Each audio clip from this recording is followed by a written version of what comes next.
Penderita ISPA dan diare meningkat 3 bulan terakhir dimulai dari bulan Juli.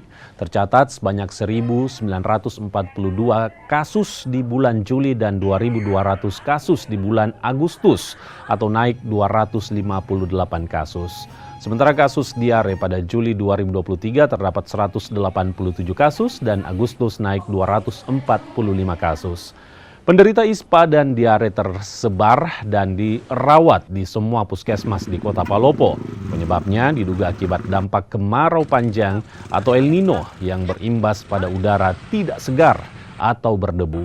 Selain polusi, asap kendaraan juga menjadi pemicu.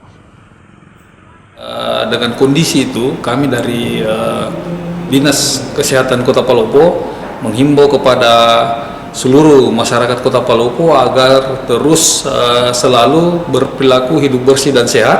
Yang pertama, kemudian yang kedua, kami anjurkan untuk menggunakan masker apabila berada di tempat keramaian atau di tempat publik atau di luar rumah, sehingga dengan menggunakan masker saya yakin pengendalian penyakit ISPA ini pasti bisa kita tekan kasusnya.